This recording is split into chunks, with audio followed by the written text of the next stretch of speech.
नमस्कार, आप देख रहे हैं आज तक। मैं हूं आपके साथ रोहित सरदाना। शाम के 5 बजने वाले हैं और वक्त हो गया दंगल का। सिर्फ सत्ता परिवर्तन नहीं, असल परिवर्तन। बंगाल के हुगली गए प्रधानमंत्री नरेंद्र मोदी ने आज बंगाल में यह नारा दिया। हुगली की रैली में पीएम मोदी ने कहा कि मां माटी मानुष की बात करने वाले आज बंगाल के विकास के सामने ही दीवार बनकर खड़े हो गए। उन्होंने कहा कि बंगाल में बीजेपी की सरकार बनी तो टोलाबाजी खत्म होगी, कट मनी कल्चर खत्म होगा, सिंडिकेट खत्म होगा। प्रधानमंत्री मोदी पिछले 1 महीने में तीसरी बार बंगाल पहुंचे, लेकिन जिस तरह से उन्होंने ममता सरकार पर निशाने साधे हैं, उसने राज्य के चुनावी माहौल को गरमा दिया है। 2019 के लोकसभा चुनाव में बीजेपी ने टीएमसी में बड़ी सेंध लगाते हुए 42 में से 18 सीटें जीत ली थी। ऐसे में एक बार फिर पीएम मोदी बंगाल बीजेपी के कैंपेन की अगुवाई खुद कर रहे हैं।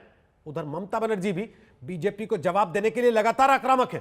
आज हुगली के जिस मैदान में पीएम मोदी ने रैली की है, 24 फरवरी को उसी मैदान में ममता बनर्जी की रैली होगी। तो दंगल में आज की बहस का मुद्दा है, क्या असल परिवर्तन का जो नारा पीएम मोदी ने दिया वो काम करेगा? क्या मोदी है तो बीजेपी के लिए बंगाल मुमकिन है? बताएंगे आपको आज बहस में कौन कौन से मेहमान हमारे साथ हैं, लेकिन उसके पहले जरा देखिए पीएम मोदी ने किस तरीके से ममता सरकार पर एक के बाद एक हमले बोले। पश्चिम बंगाल में भाजपा की सरकार सिर्फ सत्ता में परिवर्तन के लिए नहीं, बल्कि आसोल परिवर्तन के लिए बनानी है। आसोल परिवर्तन, बल्कि यहां कमल खिलाना इसलिए जरूरी है ताकि पश्चिम बंगाल की स्थिति में वो आसोल परिवर्तन आ सके, जिसकी उम्मीद में आज हमारा नौजवान जी रहा है। आजादी से पहले बंगाल देश के अन्य राज्यों से बहुत आगे था, लेकिन जिन लोगों ने बंगाल पर राज किया, उन्होंने बंगाल को आज इस हालत में पहुंचा दिया। मां माटी मानुष की बात करने वाले लोग बंगाल के विकास के सामने दीवार बनकर के खड़े हो गए हैं। केंद्र सरकार किसानों और गरीबों के हक का पैसा सीधा उनके बैंक खाते में जमा करती है, जबकि बंगाल सरकार की योजनाओं का पैसा टीएमसी के टोलाबाजों की सहमति के बिना गरीब तक पहुंच ही नहीं पाता। मुझे बताया गया है कि वंदे मातरम भवन, जहां बंकिम चंद्र जी 5 साल रहे, कहते हैं कि वो तो बहुत बुरी हालत में है। ऐसे अमर गान की रचना करने वाले के स्थान को न संभाल पाना बंगाल के गौरव के साथ बहुत बड़ा अन्याय है, और इस अन्याय के पीछे बहुत बड़ी राजनीति भी है। ये वो राजनीति है जो देशभक्ति के बजाय वोट बैंक, सबका विकास के बजाय तुष्टीकरण को बल देती है। आज के पश्चिम बंगाल में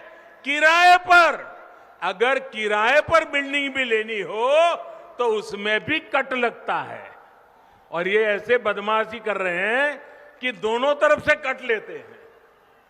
बिना सिंडिकेट की इजाजत के किराए पर बिल्डिंग भी नहीं ले सकते। बंगाल का विकास तब तक संभव नहीं है जब तक यहां सिंडिकेट का राज रहेगा। बंगाल का विकास तब तक संभव नहीं है जब तक यहां टोलाबाजों का राज रहेगा। बंगाल का विकास तब तक संभव नहीं है जब तक कट कल्चर बंगाल में रहेगा। बंगाल का विकास तब तक संभव नहीं है जब तक शासन प्रशासन गुंडों को आश्रय देगा, बंगाल का विकास तब तक संभव नहीं है जब तक कानून का राज पश्चिम बंगाल में स्थापित नहीं होता।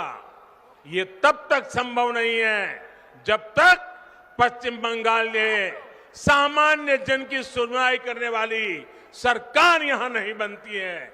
आज मैं बंगाल के लोगों को ये विश्वास दिलाता हूं, जब बंगाल में भाजपा की सरकार बनेगी तो हर बंगालवासी अपनी संस्कृति का गौरवगान पूरी ताकत और हिम्मत के साथ कर सकेगा। कोई उसे डरा नहीं पाएगा, कोई आपको दबा नहीं पाएगा। भाजपा उस सोनार बांग्ला के निर्माण के लिए काम करेगी। नमस्कार, मैं हूं अंजना ओम कश्यप। हमें उम्मीद है ये वीडियो आपको पसंद आया होगा। लेटेस्ट खबरों के लिए यूं ही देखते रहिए आज तक, और इस वीडियो के पसंद आने पर लाइक, शेयर एंड सब्सक्राइब करना ना भूलें।